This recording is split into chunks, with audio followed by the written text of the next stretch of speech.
All right, we are live. It's your boy Weeks. It's KOTV, Kings of the Vision. I have a very, very special guest. Before I introduce him, I need y'all to do me a favor. Hit that subscribe button. Hit that like button. Everything helps. I'm not going to take too long on introducing him. I got the legend, DJ Craig G. Hot 93.7 from Harlem by way of Connecticut. Y'all see what's going on. I got Harlem to Hartford. Come on, Harlem to Hartford. Y'all see it. I want to say shout out to Smitty for making this happen. Real dot connector. He did his thing. He said he wanted to see Craig G on his couch. I got DJ Craig G on his couch. Come on. Let's get it. Let's do it. Shout out to everybody in Connecticut.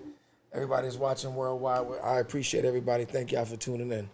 For sure. We gonna get right to it, okay? So before I get to the list, we was talking and you mentioned something about owning vending machines. Right. So could you give some entrepreneurial game on how you get a vending machine and how do you place vending machines? Okay, so first of all, shout out to my partner, Tasha. We created Top Floor Vending, and we just was, you know what it is? I work hard, and I've been working hard for a long time, and as I get older, I wanted to make money while didn't have to work for it. Okay. Well, I mean, some people do it. Some people have other professions, other things where, they in the stock market, they in the real estate. Certain money makes money for them while they're sleeping. Mm-hmm. So I said, you know what, I can do something small, which is not really small because it's a lot of work, doing the snacks, the drinks, and running from spot to spot. The gas prices are so crazy. So I said, you know what, let's try something like this. Get some vending machines. She lives in New York, Okay. and I'm up here in CT. So, but we have 13 vending machines and a micro market. So, oh my God! And a micro market is at a TV station in Springfield, Mass. So, a micro market is basically like you go to a hotel, and you have a big array of different snacks, drinks, and you can just go grab it, go to the kiosk, and pay for it. Okay. Right. Okay. So it's easy accessible to the workers. Mm-hmm. So I'm at a TV station.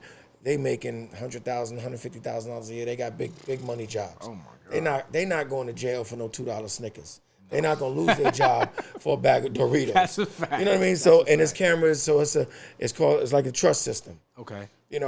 So they're gonna grab what they want, go to the kiosk, pay for it, keep it moving. Okay. And they're gonna snack all day and do what they got to do. So, Fire. But then we got into the vending machines. So now with the physical vending machines, which when I first got into the game, I went to first Facebook Marketplace. That was your first vending That was machine? my first vending machine. Went to Facebook Marketplace, met this guy named Tony. Matter of fact, out here in Bridgeport. Wow. And the machines is 800 pounds. Put them in the Sprinter van, and then guy had to do some repairs to it, and then that we got it up and running. Is it expensive to repair a vending machine? If parts, sometimes them older machines, sometimes you can't find the parts, so it could get expensive. So that was my first machine, and then I started buying a few brand new machines, and then bought a couple of used that was really in really great condition, which we use now. Okay. And so I have them in DCF. I have them in YMCA. I have them in youth programs, after school programs. A couple of gyms, and mostly in the 860 and the 413 area. Okay. So all right. it keeps me busy, but I try to keep the distance from one spot to another not too far. Because I don't want to be traveling all around the world just to go bring somebody their $2 back if the machine got stuck. For sure. Oh my gosh, that's what you I had to do? of course. Or I tell them I'll be there tomorrow. So there's times when I had to travel just to go bring somebody their $2 because I don't want to. That's part of customer service, first and foremost. So you want to make sure the customer's going to keep coming back because at one point they could blast you on social media and your business could be shot. So how would they know that it's DJ Craig G's vending machine? Well, it says Top Floor Vending. Oh, the brand is on there. I have a sticker on there with my phone number for contact. So if something goes wrong, something gets stuck, how some M&Ms might start, it'll dangle off the like a mouse caught like in a trap. So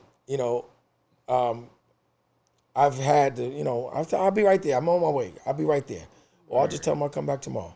All right. And we have a great relationship. Some people not all people, they like, oh my God, you got vending machines, and we take pictures. We built a friendship. A lot of the places that I have my machines at. I would imagine, because I mean, it's not like you just anybody with a vending machine. Well, to them, to me myself, I'm just a guy that's got a morning hustle. So I do it in the morning. I run around. I drop my daughter off at school, and then I go put the machines. I handle my business and clean up the machines, do what I got to do. If anything has expired or about to expire, I just throw it out. Or I might just give it to the people, leave it on the table at the. I have a retirement place and other places that I just leave the snacks there. They're gonna expire, so eat it up while they're here and they're free. Right. All right, fire. That's it, man. That's dope. So that's the and then again, it makes money for me because I have overnight places where it's 24-hour businesses, and they're snacking all types of night. Yeah. So machines. And whenever they get hungry, right? whenever They want get to hungry, snack, they snack. The machines are making money while I'm sleeping. So that's kind of like the vision that we had from the jump. Okay.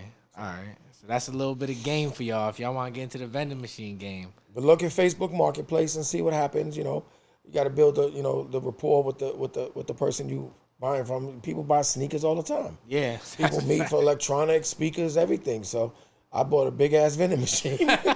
That's the only difference. You know what I mean? Get your hustle up. Right. Get your hustle. Stop buying some kicks. Get your hustle up. Yeah. You feel me? Okay. All right. I want to switch gears if that's all right. Talk about this music. Yeah, let's get into it. So I asked a couple of my OGs about DJ Craig G, and they said he's from the mixtape era, like the real mixtape era. Like, so talk to me a little bit about that and how it felt being in the middle of all that. It was great. I mean, I grew up in Harlem. If you don't know my story, I grew up in Harlem, 129 in Convent. And if you really know hip hop, like you really know, if you ain't 24 years old, that's a shot. That's a shot. Cameraman, that's a shot. You're not the young boy. But I'm gonna teach him too. So if you know your history of hip hop, 129 in Convent is very famous because Kumo D made a song called Wild Wild West. And Kumo D was actually my babysitter growing up. Wow. So Kumo D lived on 128th. I lived on 128th at the time in Convent, and then I moved in 129 because, not to me, I don't tell this story to nobody. Listen, this is an exclusive. Let's get it. So me and my brother, we stayed in the same room. We had bunk beds. So me being stupid and young, I happened to just light a match, and then the little things that hangs off the bottom of a bunk bed caught on fire. I burnt the whole house down. My mother beat. Can I curse on this? Yeah. My mother beat my ass. I still feel the pain to this day, man. So rest in peace to my brother. I didn't kill my brother. No, my brother passed away a couple years ago for something else. Rest in peace, my brother Bobby. But my mother beat my ass so bad. So we wound up moving to 129th Street. Wow. But Kumo D, his mother, and my mother were BFFs, best friends. Fire. So they want to go out on a Friday night, whatever. Kumo D, his brother Gamel, they were babysitting. They were my babysitters. Kumo D. That's nuts. Right? But he wasn't Kumo D. He was just, you know what I mean? Mm-hmm. He was your babysitter. He was my babysitter. Yep. And then I moved into a building, 41 Convent, which is super famous. They filmed Juice, Single White Female, Sugar Hill. Classics. So Spike Lee did a lot of movies in my building. New Jack City, fire. all that around that. Listen, I played basketball with Tupac. So Tupac and his boys, when they were on my block doing Juice, they was talking they shit. Me and my crew was talking our shit because they was using the basketball court. They was using all our whole neighborhood. Mm-hmm. So we was like, let's play them. We bust their ass. I was gonna ask you who won. We bust. Y'all cooked them. We bust Steel and Tupac, all of them. Cooked them. Yeah, we cooked them. Oh we my cooked, God, we cooked that's them. We fire. cooked them. But yeah, rest in peace to Tupac. But shout that, it was a great experience. That's how I got to meet Naughty by Nature, Tretch, because Tretch was in Juice. So it was a great experience and just good times and music videos being shot on my block. So, and again, growing up, Kumo D was like the star of the neighborhood. I can imagine. And then he was going through his little battles with LL Cool J. And so, but Kumo D had big records on the radio. And then come to find out, LA Sunshine, who was a part of the crew that Kumo D was in called the Treacherous 3. LA Sunshine lived in my building. It's just crazy. Like, I grew up as a gifted child. When I say gifted, I mean I was around hip-hop. And when I say around hip-hop, I mean because of Kumo D, we would have block parties in the neighborhood. And my mentor, who's Kumo D's DJ, his name is DJ Easy Lee, who's a big-time tour manager in Atlanta. Now, to this day, recently spoke to him. He's one of my mentors.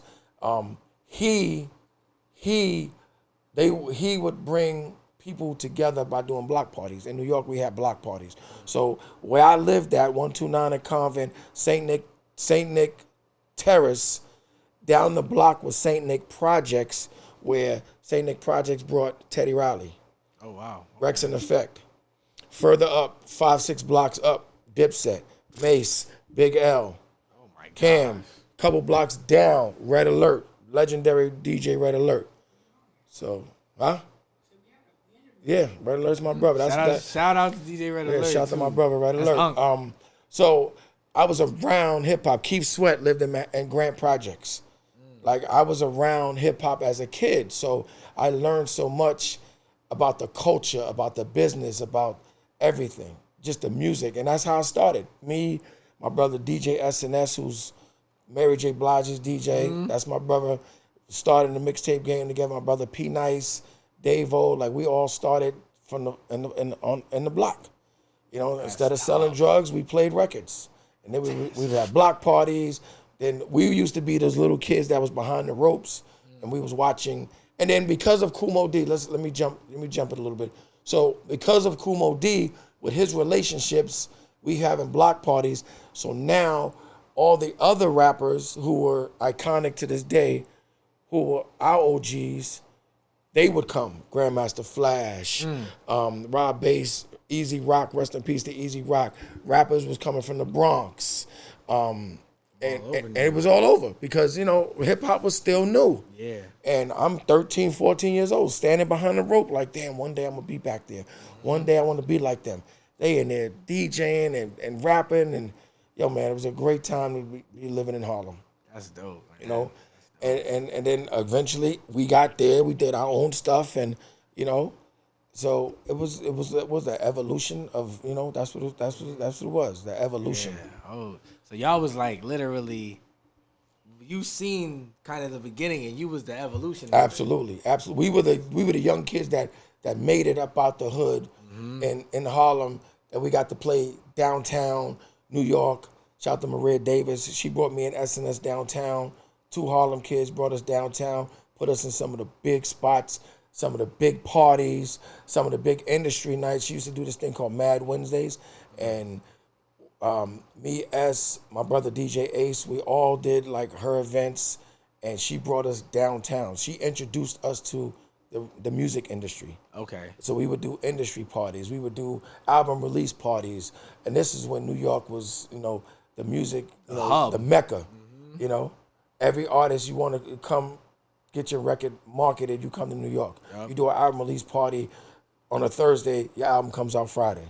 Your physical album, not no Spotify, none of that stuff, no Tidal, none of that. This was physical cassettes, physical CDs, you know, physical vinyl. That's crazy. A vinyl, not even a CD, a vinyl. A vinyl, right. So this is go back to the mixtapes. Now I'm building relationships with these artists. I'm building relationships with their management, and now I'm doing the industry. I'm in the industry doing the big parties, getting the new music, putting them on my mixtape, and the mixtapes is what got me popular in New York City. I got to travel because of the mixtapes. I got to be on radio in Connecticut because of the mixtapes. I got to build my name, and I got to DJ for Mace because of the mixtapes. Fire, okay. So it just, you know, that being a part of that at that time, and there's plenty of mixtape DJs that came before me. You know, my OGs, and who are really good friends of mine, Kid Capri, Love Bug Starsky, Legend. Rest in peace to Love Bug Starsky, rest in peace to Star Child, shout out to my brother, the world famous Brucey B, DJ Hollywood. Like, these are the ones that I looked up to, like, because I'm just getting in the game. S is just getting in the game. but we got our knowledge and our, what's that word, tutelage, Yeah. from tutelage from those guys. Okay, Not even teaching us, just like letting us hear their music, letting us hear what they got going on. And shout out to my brother Biz Marquis, because Biz Marquis was shout out to one Biz of my Marquis. one of my mother's favorites. Like Heavy D and Biz Marquis was like my mother's favorites because she used to see them on TV. So there's one day I got a funny story. So one day I'm home chilling on a Friday or Saturday, and my front doorbell rings. It's 2:30 in the morning, and I knew it was Biz. So now, mind you, I'm from the beeper era. I'm not coming. I'm the beeper era, okay? Not the chirp where you at. The beeper era. Biz had texted me. I called him back, and he said, "Yo, I'm coming to your house." I said, "My mom's is here." He said, "Don't worry. I got this. So I tell my mother, "Who the fuck is that at the door?" I said, "Mom, get the door. I don't know." She opens the door. She looks through the peephole. Biz puts his hand on the thing. I'm like, "Biz, you OD, like you taking it too far Doing now." a lot. So she opens the door, see Biz Marquis at the door. She almost passed out. Get the Like she loved Biz. She loved him that she much. loved Biz on TV, and she always thought I was lying when I said I know Biz, right? Biz was at the front door. That's dope. My mom was like in heaven. Now she's up. She's like, "Oh, you're welcome here anytime." Yo, it's so crazy. I was like, "Ma, you ain't shit, man." She went from about to yell at you Yelling at me to, for somebody knocking on the door. Like it's never like nobody was knocking on my door at 2:30 in the morning. So oh my yeah, God. those stories, man. Those stories. That's Shout out to fire. Biz Marquis, oh my man. Gosh. So let me ask you something. Like, what makes like a great DJ? A great DJ. So basically, a great DJ walks into a building, any building, maybe for the first time, not knowing nobody in there but the person that paid him. Okay. Right? So now he goes in there, starts playing his little warm-up set, and then starts seeing people vibing, drinking, and now in 2024, smoking hookahs, and just catch the vibe of the crowd. Oh, I see you, shorty, I see you, and start getting the people involved, and then turning a nothing party into something. They might, when I say that, I mean they'll come in there with their nice attire on. Say a guy comes in, nice blazer, right? Nice shirt, chain hanging, and he's chilling. By the time the end of the night, his shirt is loose, his blazer is over his shoulder. He might have lost his blazer. Chain is tucked in. He's sweating. Even with the ladies. Ladies come in looking beautiful, looking amazing, smelling good. By the end of the night, they got their shoes off because they comfortable. They had a great time. And that's what makes a great DJ. Can walk in the room, analyze a room, and figure it out.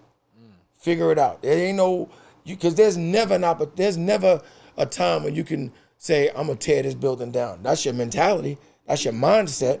Any building you walk in, you're supposed to have that, but you never know. You could come, like I'm from Harlem, but a lot of my events is in Connecticut. I mean, upper Connecticut, like 860, 413. So I come to places like Bridgeport, New Haven. I get nervous because you never know. You know what I mean? And Bridgeport, New Haven got great DJs. You know what I mean? That's all the DJs out here. Salute to everybody in the 203, man. What makes me special because I'm on the radio? Nah, but I'm going to analyze this room and I'm going to figure this shit out. You know what I mean? If I see a bunch of Puerto Ricans, I'm going to play some Latin music. Okay. If I see them West Indians in there acting up, I'm going to play more reggae music. Okay. And if I see, younger kids, like I do a lot of proms. I do a lot of weddings. I do a lot of proms. I would never expect. And the reason why is because I got into the wedding business about 10, 12 years ago. But what I did was I started buying equipment, investing in my brand, investing in myself, not just showing up DJing with 2 speakers and a one light. I went and bought me an LED dance floor. I went and bought photo booths. I went and bought. Wow, you went crazy. You know what it was? I was at a wedding one day, and so I got my boy with me. He's helping me carry the equipment in. You know, we got the equipment in the truck. And then I'm sitting there looking across the room, and I see the photo booth guy over there setting up. I'm like, damn, if I can get a photo booth, charge them what I charge them, you know, photo booth prices, I could have my man right here make a couple dollars. He won't be sitting here on his phone all night. He could be making $200 just by running the photo booth. So now I can charge, say, $800 to own. I can charge the client. I'll buy the photo booth for $5,000. Charge the client $800 per event. Right. Give my man $200. You run it. You set it up. You break it down. Put it back in the truck. Now you just made $200 when you was normally sitting on the couch watching the party. Waiting for it to be over. Waiting for it to be over. Told me I can't wait to get up out of here. Right? So now you done made $200 plus what I'm going to pay you for helping me. So now everybody wins. So then I just started buying more photo booths. I got four 360s. I got 2 mirror booths. And then I just started buying like stuff that I don't normally see out here in Connecticut. I bought sparkles.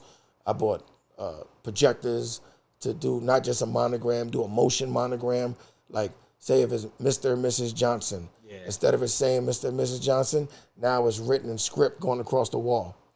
Moving. Okay. That's called a motion monogram. Word. I'm just giving some game. Yeah, you giving some game out right now. So I started buying uplights. I started buying other things and more speakers and more stuff, you know, and it's a lot of work.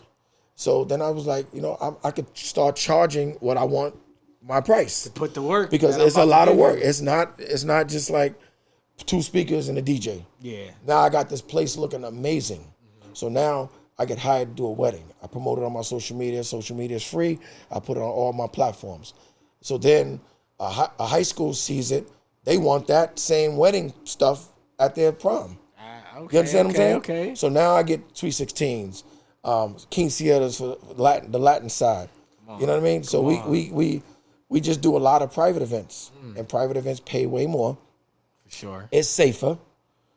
And then you do one private event for this guy. This father wants it for his daughter next year. Yep. And that's how it works. One event turns into 2 events, 3 events, 4 events. But of course, you got to impress by the first event.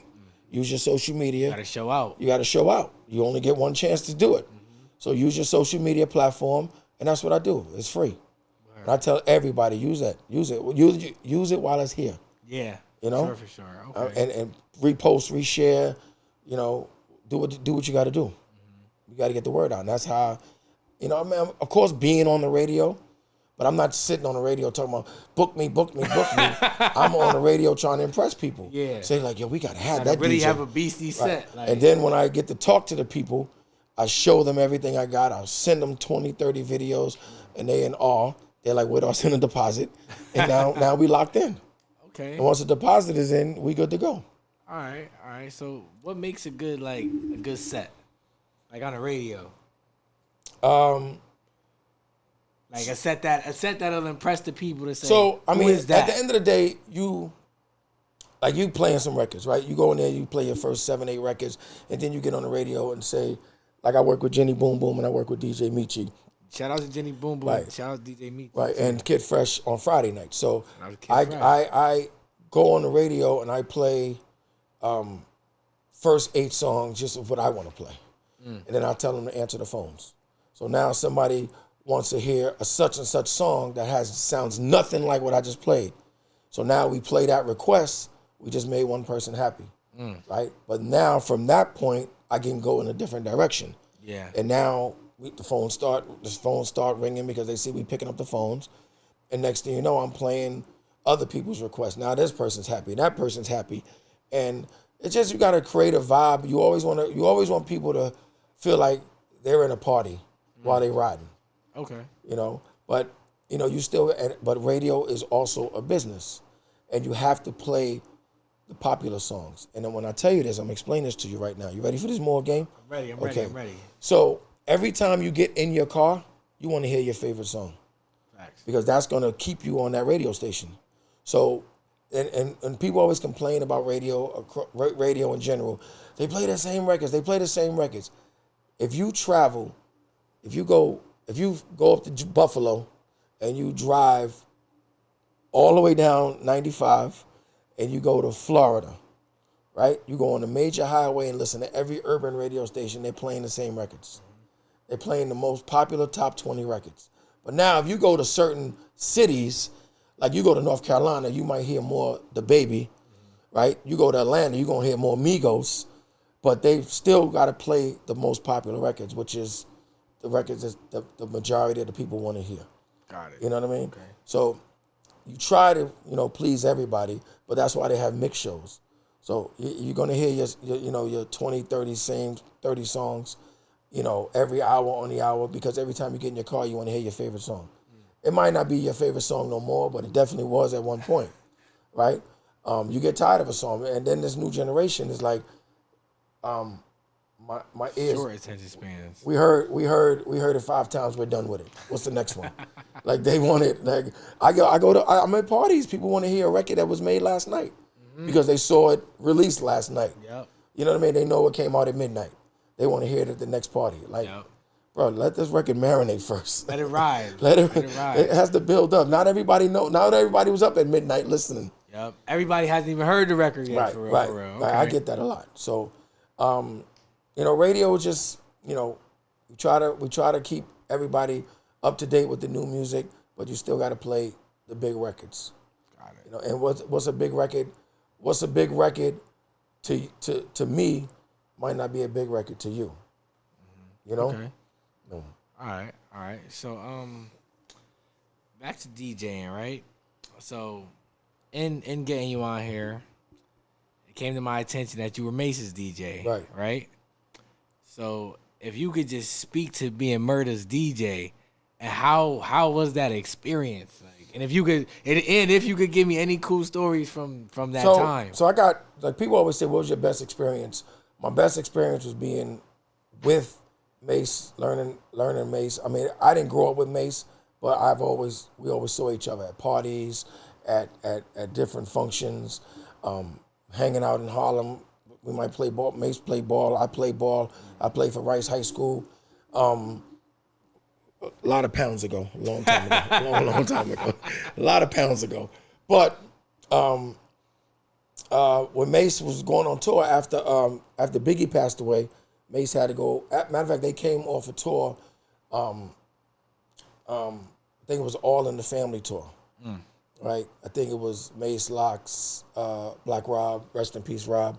All the Biggie, all the artists. So then, it happened to be a world tour for them, so they was all over the place. But then Mace had to go out on his own because he had like Feel So Good out. He was, of course, he's riding More Money, More Problems. Yeah. He had all those big records. Who not? Right. Yeah. Looking at me and tell me what you want. He has some big records. Feel So Good. So he needed a DJ.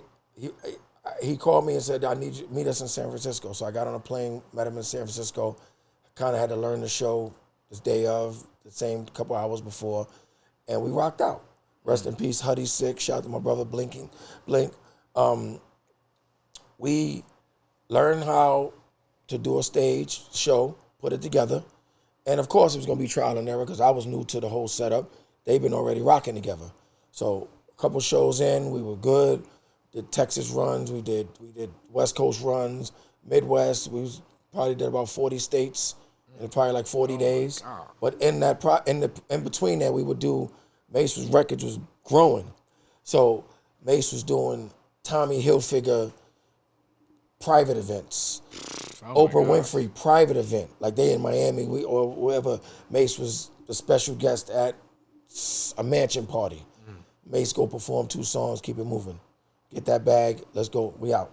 Hang out for a little while, we go to the next one. Mace put me on TV. Certain Carson Daly, AOL had this big marketing promotion. I saw it on YouTube recently. I was like, wow. Like AOL.com? AOL had this, it's called Sessions at AOL. Okay. So Mace was performing for AOL, and I'm back there DJing. 106 in Park we was on. We went on Oprah. So we did a lot of shows because Mace was promoting his music. And then the BET Awards, the Source Awards, and Summer Jam. So I've been all that because of Mace. So, but my one great experience was, I mean, I've had great experiences, but a lot of it was just, Craig, go do your job, get up out of there, keep it moving. When we went to San Antonio, Texas, so back then it was a place called the Alamo Dome. That's where the Spurs used to play. Okay. It was 80,000 people. But it was like, it was a dome, so it was a big arena. So big concert. It was Mace, Boyz II Men, Mariah Carey, LL Cool J, Luke, mad artists, crazy artists. Probably maybe 15 artists, radio station out there in Texas had the event. So somebody that was supposed to perform before Mace was late. So they said, Craig, you're Mace's DJ, can you go out? And a lot of them were just DJs for the artists. I was a club DJ, like I did clubs. You know, this was before radio. I did clubs, so that was my... You actually got it lit. Right, I knew how to rock a party. So they said, go up in there, play for like 15, 20 minutes, and then you introduce Mace when Mace is ready, right? So we was in San Antonio, Texas. Now, mind you, Texas, you know, you think of, you know, Bun B, and you think of, you know, everything Texas. Yep. I go up in there, but at that time, Master P was huge. Master P was huge. Cash Money was huge. Because that's all that Southern love right there. I'm in there playing all the records. The place is going crazy. Yeah, I'm burning it down. And I was like, and everybody was just acting up, doing all type of crazy 90s dances, all type of country, what they say, country bunking dances. And then next thing you know, I was like, y'all ready for Mace? Make some noise. And Mace came out, did his 1-2, and that was an experience. And it's crazy, like people always say, yo, I know you got footage on the... Yo, bro, we wasn't recording back then. I was going to say, that was back when y'all was living in the... Again, I had a beeper. I had a beeper, and then I had a BlackBerry. You understand what I'm saying? Like, I didn't have a time port yet. I had a BlackBerry. It wasn't no cameras. You know what I mean? It wasn't none of that. Like, it wasn't no HD, wasn't no 4K, wasn't none of that. And all the people I met, the experiences that I had, if I could have recorded that, the documentaries would have been through the roof. Oh my God. You know what I mean? Backstage footage, interviews, whatever. The hustle that I have now, like I walk right now, every day I walk with a little mini 360 camera that records on both sides. So it like if I'm at a party, I can set it up on a tripod and it get the whole room. Okay. Right? So I got one of those. I keep those in my bag at all times. I never leave home without my bag. Right? So, and I just found me a 2 terabyte micro USB. Yeah. So I'm like, I got time. Okay. So if I knew all that stuff that I know now, back then, but you know, I was there for the moment. Yeah. You know, but who thought? Like, you know what I mean? Who thought I could be sitting here? Who thought I could be doing what I'm doing still to this day in 2024? That DJ Craig G documentary gonna go crazy though. So, I mean, I do my interviews and I give everybody the real with it and how it was and you know the experiences that I've seen, and then of course being on the radio, artists coming up there all the time, you know. So it's definitely been a blessing. Dope. Okay. So since you were Mace's DJ, I do have to ask this question: did you ever DJ at a Diddy party? Yes. All right. How was that? Okay, so I did Diddy's New Year's Eve party. Diddy lived in New Rochelle at the time. Diddy had a New Year's Eve party at the crib. And it was like everybody that was part of like Uptown Records at the time.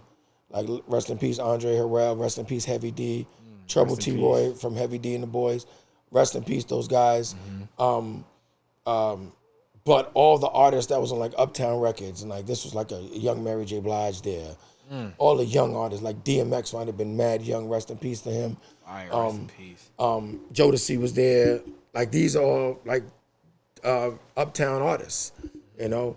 And remind me, I got a Teddy Riley story for you too. All right, baby. And then, So I was just DJing, playing records. New Year's came, ball dropped. Everybody celebrating, drinking champagne.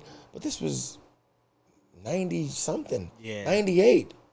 You know what I mean? Before all that other stuff. Right, before all this 2024 stuff.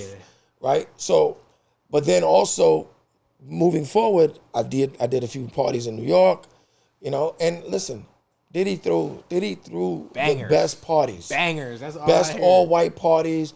Everybody wanted to be at his parties, and everybody was there. You understand what I'm saying?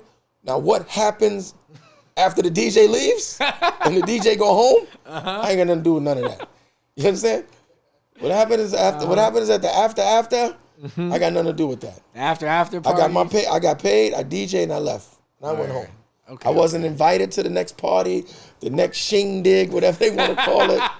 You know.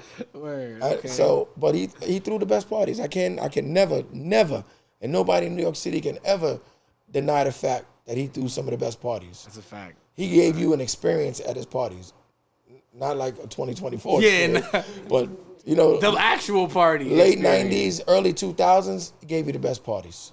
You know, and he hooked up with some of the best promoters, put the best DJs together, and again, he had one of those parties that you had to know somebody to get up in there. Yeah. And I wish me and my friend had this conversation. Sometimes we say like, we wish we was growing up in the 90s. Yeah. Because if I was growing up in the 90s, Yep. one of these little singing music groups, I'd have had their job. Yeah. I'd have had their job. I would have been in one of them Diddy parties. Okay. Okay. Okay. I'm telling you, because the things you hear about the Diddy parties, like Can the you fun sing? part Can of you them, sing? I would have been able to back then. All right, we'll try it now. Now I don't think I got it. I pivoted right when I was, when you at that stage where you could make it or you do something else. What was your favorite song I growing did up? something else. What was your song? My favorite song to sing? Yeah. Probably Promise. Knock that shit out right now. Stop playing. Stop playing. I don't got it right now. Hold on. You better figure it out. Hold on. Okay, here we go. I made this promise. It was that, Joe. I can't do the song right now because I don't hear it in the background. Shout out to Jagged Edge. But I would have hit him to, why would we let this thing go? I would have been bugging. I'm telling you, I got that in me. You got it in you, I got that in me for Especially real. with the hand movement. Come right? on, I got rapper hands. Bro. Come on, I got rapper hands. That's a real thing. You got the grab. Come on, I got those hands. I got those hands. Bring it in here.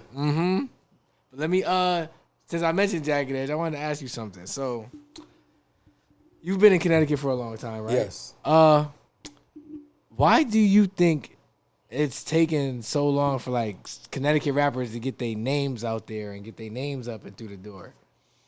Because I hear and also how come Connecticut artists? Because I do hear that Jagged Edge is from They from Hartford. a small place called Hartford. Absolutely. They don't like to really jack it like that, but. Right. I mean, they show love at the concerts. They come to the casino. They might. I think they moved out when they were young. That's what people say. That's what people I mean, say. they grew up as teenagers, probably in the A. In the A, word. You know what I mean? Listen, man, they from Hartford, okay? But they in Atlanta. We too old. We too old to be arguing. No. Not you and me, but just in general, like back and forth. Like, yo, it is what it is, man. True. But for somebody like me, that I found that out as an adult. Right. I feel like we got to put a billboard up or something because I feel like people think Connecticut don't have talent, Right, and it's right. Connecticut don't have talent. They were them back then. Right. Like right. there's them now. Right, absolutely. Today at weddings, they're probably still most played. Oh, absolutely. You get what I'm saying? Let's Get Married, one of my biggest Come wedding on, records come of all on. time. We might as well. Come on, stop Come playing. on, Now go you got me in ahead, my singing go ahead. bag. Get it, See, get it back, come bro. on. Get it back. Come on, Put the hoodie on. Let's do it. Put the hoodie on. Them these lights in here. Come on, like you about to have me in my bag for real. But why do you think that happens? Like with artists from Connecticut, like, and why is it so hard for us to get to that next level? Yo, listen. Sometimes you might have to go up out of here to make it. You know what I mean? I mean, and also at the end of the day, just because you made a record, did you make a hit record? You know, and the one day I would love for you to interview my program director, DJ Buck. Like I'll plug that just so Buck can explain to you what makes a hit record. Because he's a program director. He's a DJ first personality. So he has to figure out what should sound good on 93.7. Okay. Right? Of course, he has his meetings and his Zooms and all that with other big record execs, other big program directors, and they discuss it like this is gonna be the next record, right? And I give my boss his props and his flowers all the time because he picks records that I even said to myself, what is this? 2 months later, it's the biggest record in the world. Wow. And we started playing it. New York radio played it, or they might have been late, or they don't play it as much as we do. And then next thing you know, it's the record everybody's playing, right? But, you know, you just have to make, my daughter wants to say goodnight. Oh, baby, I'm doing a damn interview. I love you. So with a lot of the, I call them unsigned artists. Okay. I don't want to call them local. So with them, they make a good record. They have to come back with another hit record. And a lot of artists, which I don't like, they say, yo, I'm gonna save this for my album. Bro, your album is now. Now is the time. If you got a hot record, don't wait for the album. People ain't making albums no more. Word. They're making singles. Get a hot single on the radio, market it, promote it, get it to every DJ across the country, not just the 4 DJs that you have a relationship with. Get it, travel, get on the road, spend your money. You understand what I'm saying? Market, invest in yourself. But also make good records. You gotta make good records because you get one chance. Like, and everybody says, yo, I want to be in rotation. Rotation? Bro, you know who's in rotation? Drake, Kendrick, Beyonce, legend, like Travis Scott. And you got people on the wall back here. Like, people are in rotation because they put in that work. You know what I mean? They got a team behind them. They're investing in billboards. They're investing in magazine ads. They're investing in publishing or whatever. They're getting the word out there about this song. They're getting it played in video places. You know, do we still watch video? Yeah. Yeah, we watch music videos. So they're getting it out there. You know, you got to build relationships with the DJs. Build a relationship. Go to the club. Some artists say they don't go to the clubs. I hate that. I hate that. They say they don't go to clubs. Y'all better go to clubs. Yeah. Find out what the sound is, what they rocking to. You know, build a relationship with the DJs. Yep. You know, go buy them a drink of their choice. Like, yo, play my record. Go play the record. It's gonna be hard for him because he doesn't drink. I don't drink. Give me ginger ale on the rocks and I'm happy. That's it. But you still got to make good music. Bottom line, you know what I mean? Because one record could clear my dance floor, and I'm not playing a record that I don't know. You're not gonna tell me, oh, this was rocking. They rocking with this already. I need to know. You know what I mean? Don't tell me that they rocking with it, because if I play it, nobody knows it. You're gonna clear my dance floor. Yeah, and then it looks like you just did a bad job. So build a relationship with the DJ. Get him the record way before. Let him listen to it. Vibe out with it, and then we see what happens. Word. Okay. Put in that work. Definitely. Do the groundwork. Do the legwork. The legwork, right.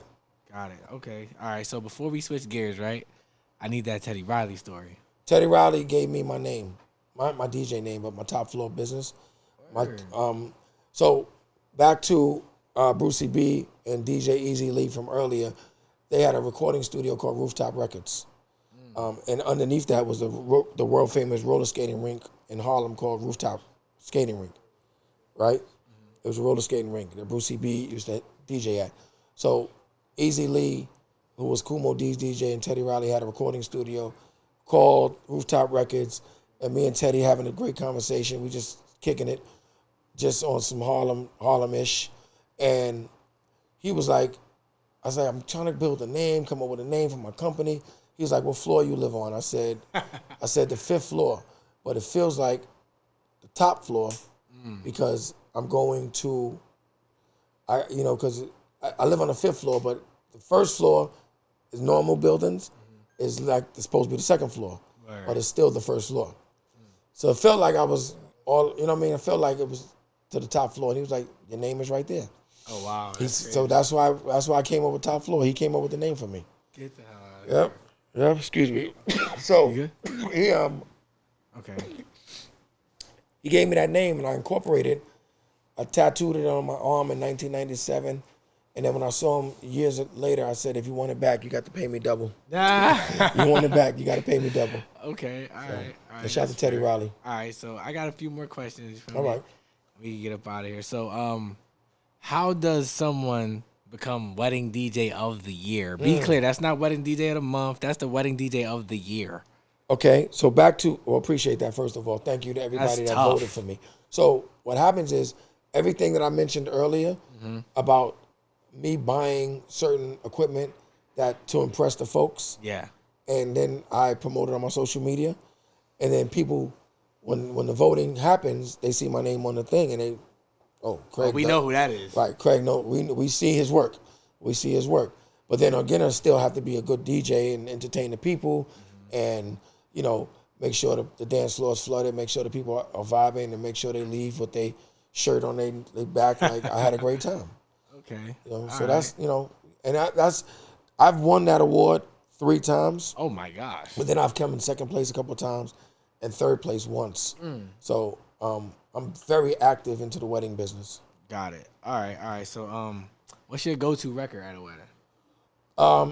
So I got a go-to strategy. Okay. Let me tell you that. Let me tell you my strategy. And so all the DJs out there can do this too. Y'all can bite it. I'll give it to y'all. And I bid it off of somebody. He gonna give you out of sauce. I bid it off of somebody. I've seen it at a wedding. So when you're at a wedding and you get, after dinner, you get everybody in front of the DJ booth to take a picture with the bride and groom.